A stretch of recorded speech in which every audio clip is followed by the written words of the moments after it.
Alright, hello guys, this is the beginning of Everyday Republic live stream. So let's get started. I'm going to go back to October 27th. This was supposed to be a weekly briefing, but I'm going to go back to the 27th because first of all, this whole Russia thing, it seems to be collapsing in the Democrats' faces, and I think they know it. And this story kind of leads into John Podesta and Debbie Wasserman Schultz denying that they had anything to do with the Trump dossier or funding into Fusion GPS. So let's get started.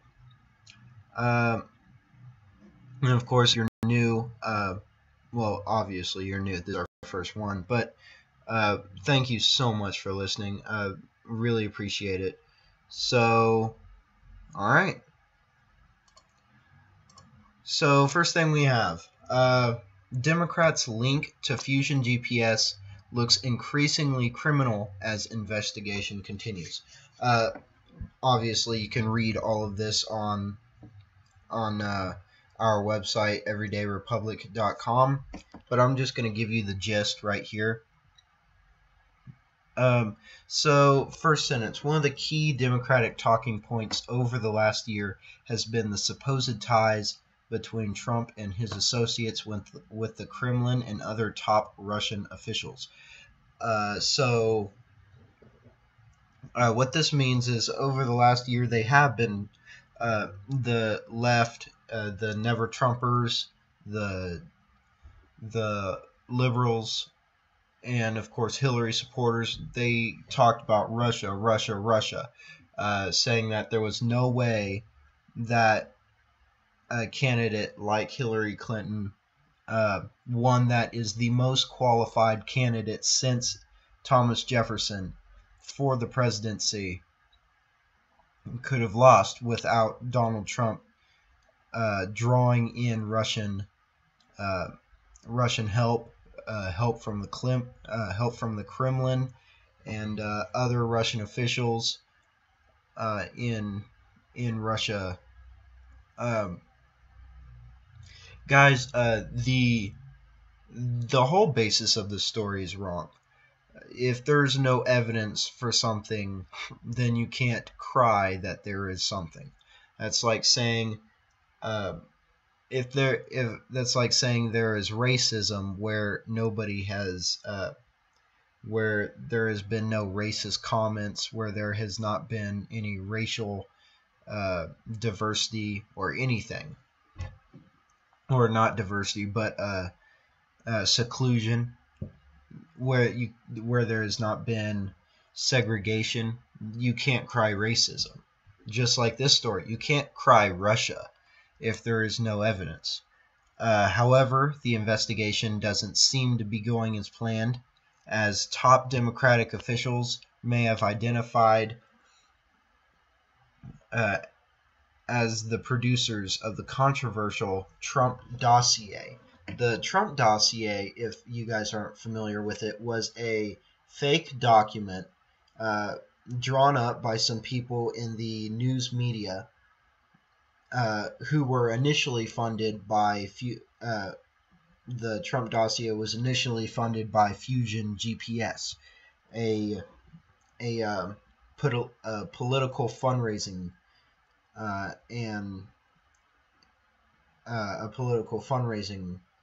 company. They also do political research. They're also the ones who dig up dirt on politicians. So let's start with that. So dirt on politicians. Fusion GPS, according to a story from Fox News,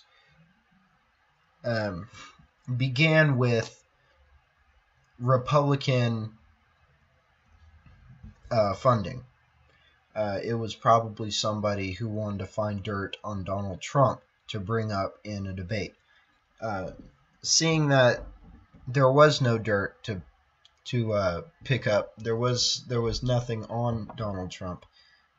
They began to say, well, this guy's clean. There's nothing we can do. And once Trump won the primary, there was probably one person's campaign to be exact, who was interested in that dossier and who was interested in funding Fusion GPS so that way they could find dirt on Donald Trump. And do you know who it was? Hint, he is now the President of the United States. So they funded Fusion GPS over, according to the story, $9 million.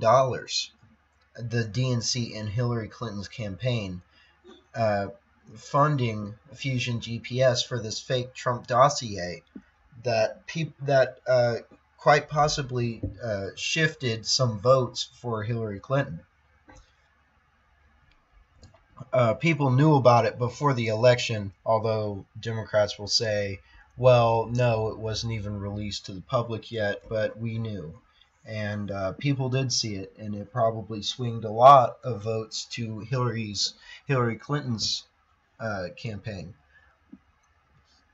Tom Perez, who was the chairman of the DNC, or the chairman of the DNC right now, said that he had no knowledge of the Trump dossier until, a few days ago, as of October 27th.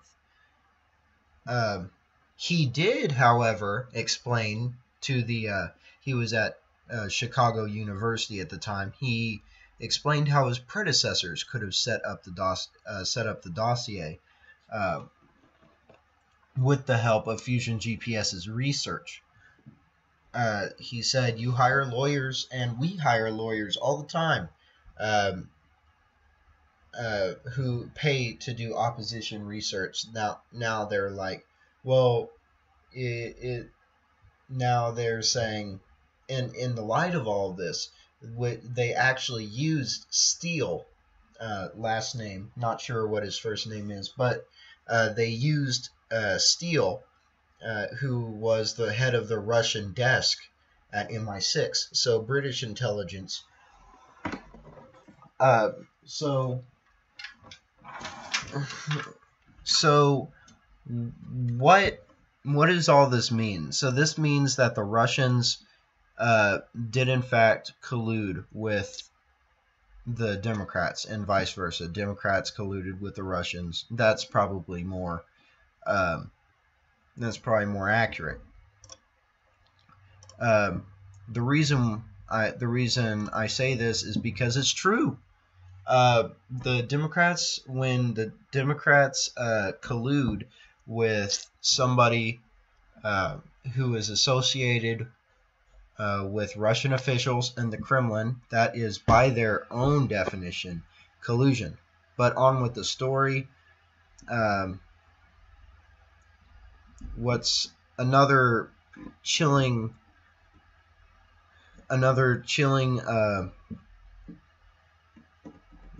discovery of the Russia question is that Fusion GPS was hiding their bank accounts. Of course, being a conservative, being a libertarian, this is normal. I think I would shield my bank accounts, but they are shielding their bank accounts, and I'm not sure why. Well, I know why, but a group like Fusion GPS, a very liberal group like Fusion GPS, wouldn't do the things that I would do. And they're fighting in court about it. I believe they've been indicted. Or have they? I don't know if Mueller has indicted them yet, but definitely some key Democrats have been indicted for their collusion with Russia in this Trump dossier. as it goes forward. Now, the second story, which I think is pretty awesome. We're trying to go fast here, folks, but again, if you're here listening, please know that there's first time for everything, and I'm just getting used to it as well. The U.S. economy experiences 3% growth in third quarter. This is a little bit of a misstatement. The entire U.S. The entire U.S. economy, GDP, experienced 3% growth in the third quarter, which was from, I believe, the end of July to the beginning of September. If that's wrong, I apologize. Anyway, so the gross domestic product increased at an annual rate of 3% in the third quarter of 2017. So this is annual rate. I misspoke earlier. It did not grow. It did not grow by a factor of 3%. It grew at an annual rate of 3%, meaning if it grew at this rate for a year, then it would at that time grow 3%. What's really great, and what the mainstream media does not want to discuss, is what happened in the second quarter, which was a 3.1% annual increase in GDP. So this is great for the Trump economy and for average Americans. People are gaining confidence in this economy that they want to invest in it. That's why you get the high number that's why you have the high number in the Dow. People are happy to participate in it. We're seeing great job reports from President Trump and from his economy, and he hasn't done anything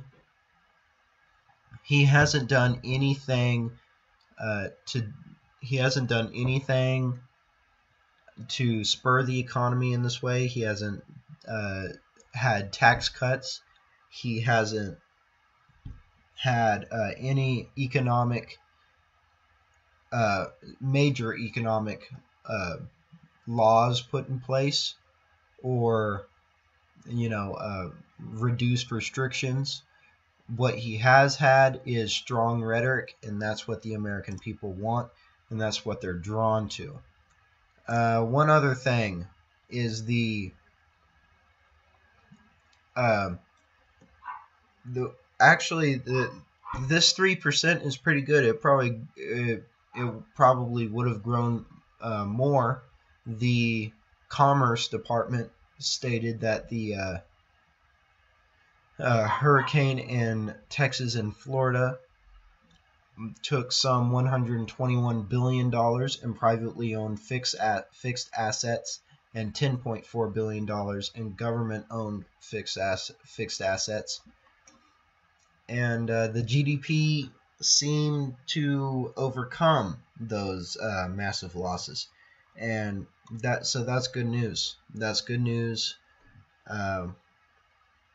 for a working American such as myself, that more people are getting involved, and with that comes the rise in business and more jobs. It'll help. It helps everybody around the country, and that's good news. And people don't want to admit that. One Washington Post story was Trump experiences first 3% GDP growth ever. This is the epitome of the mainstream media and the left-wing media trying to downgrade Trump's success. I'm not a blind I'm not blindly following Trump here. I'm saying that when somebody has done good, you should avoid lying about it and just realize that he has done good. That's all I'm saying. You don't lie about somebody's, especially like if you're somebody such as the Washington Post, or who was it? The New York Post? No, it wasn't. Uh, anyway, it was one of those people, and I couldn't believe what they did, and I didn't like that. Um, let's see. The Commerce Department also reported the export and import numbers, stating that exports increased at a rate of 2.3% in the third quarter, while imports fell at a 0.8% rate. These numbers yielded a lower trade deficit, leading to trade adding 0.41% to the overall GDP growth. Interestingly enough, this has been a trend for the last 3 quarters. So, trade has done a huge thing for Americans, and we're seeing that uh, uh, trade is, especially the trade deficit, which is a huge deal, is lowering, and that's an amazing thing that that trade deficit is lowering. That'll give us more wiggle room with China, certainly, and it'll help lower the debt, which I think is everybody's goal, to help get us below where we started, or get us to zero before our kids grow up, or our kids' kids grow up, and they end up paying it. So economy. This is against what people thought could happen. Economists didn't believe in him, and so we're seeing quite literally one of the greatest economic presidents already in the last 16,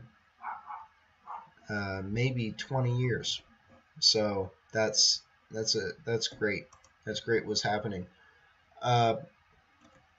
And 2 more stories here, folks. Again,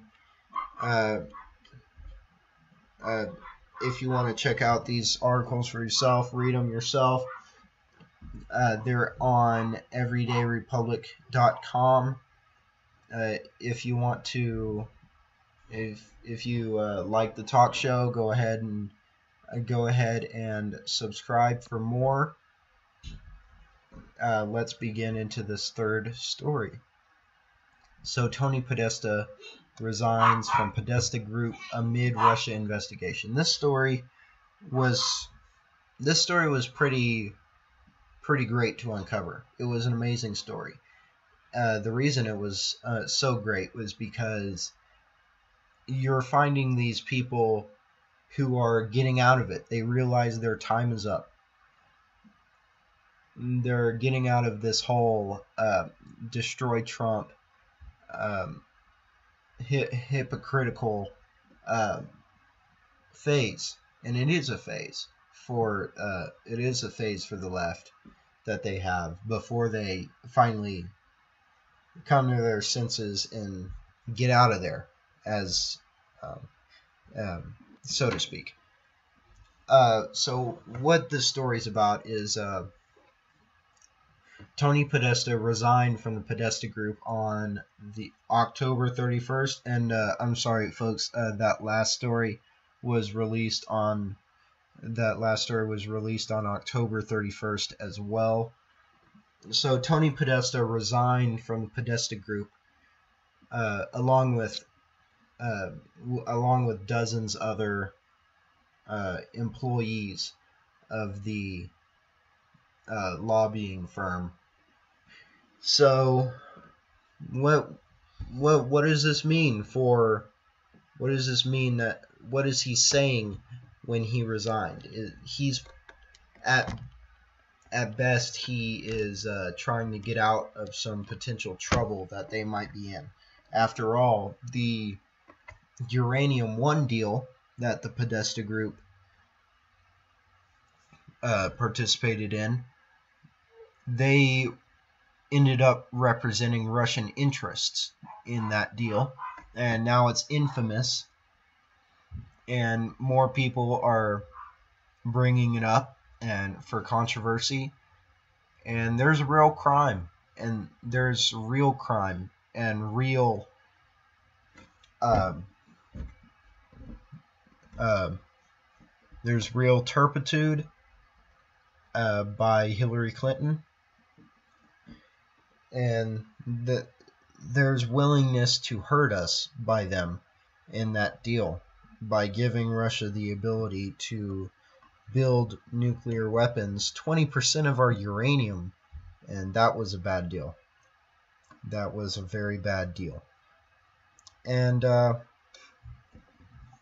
so the Podesta group is now they're on retreat. They have filed a statement saying that they had worked for the same Ukrainian-Russian group that Paul Manafort worked for, who was indicted on Friday. More on this this story later, folks. This is groundbreaking for the for conservatives such as me who just want the story out, and I'm sure there's a lot of people on both sides of the political spectrum who want to know the entire story. And so 3 days later, or actually, sorry folks, November 2nd, New York City terrorists entered U.S. through diversity visa program. So on October 31st, there was an attack in New York City. A guy by the name of I may be mispronouncing it, but Saipov. He rented a truck from Home Depot and basically drove into New York City on a walkway and ran over people with his truck. He ran over, I think it was like 20 or so people, killed 8 people and injured 12. Ended up injuring 12. Thankfully, the police shot him in the knee, I believe, and he's now in custody. Again, this story coming out of Fox News, that actually the reason this man got into this country was on a diversity visa program. This diversity visa program is very interesting. Chuck Schumer, who was a representative at the time, this took place in 1990, actually came up with the bill. This bill was then taken into a larger immigration bill in the House of Representatives under George H.W. Bush. They passed that bill with a majority, and the Senate won 89-8, more than a supermajority. And it was then put into law later that year and early next year. And so, to speak frankly, folks, if Chuck Schumer hadn't have done what he did, then the terrorists would never gotten in. And what the diversity visa lottery does, it's a lottery program. What it does, it takes what it picks is what is it, hundreds, thousands of immigrants across the world, uh, gives them visas, permanent visas to live in the United States. And what ends up happening, though, is these immigrants find loopholes. They invite their relatives. Saipov actually invited 23 relatives into this country. And the fact that this happens even in the first place, folks, is detrimental to our. You can't have people you don't like entering your country. That's just unheard of. I misspoke. Allowing people into your country that you have been at war with since the dawn of your country.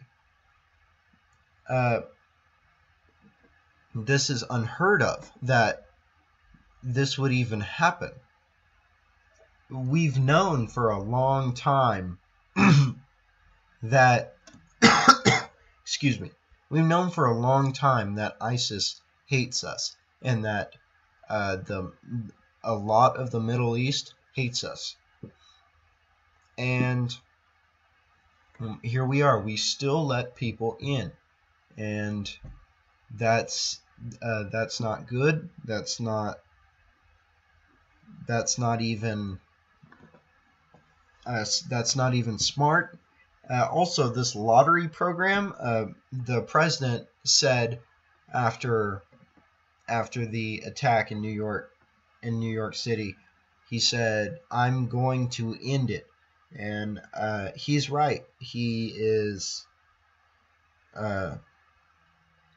correct in saying that it is over, because I believe that it's brought a lot of harm to this country, and it should end. Anyway, folks, that's all I have today. Please, if you want some more, you can check out my website again, www.everydayrepublic.com. Everybody have a good day, and if you enjoyed it, please subscribe and like. That will be a great that will be awesome. And thank you so much. Goodbye.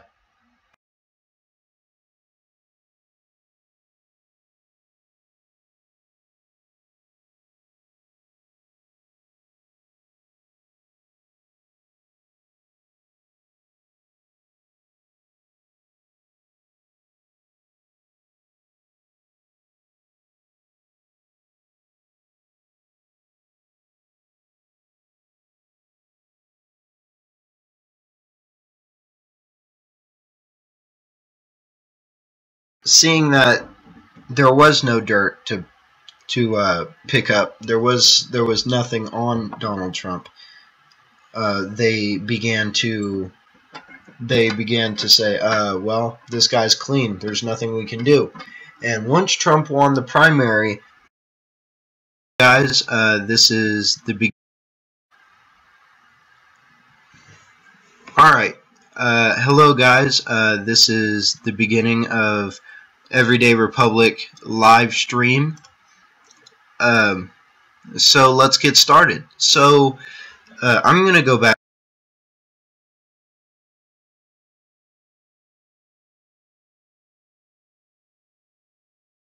to October 27th. This was supposed to be this is the beginning.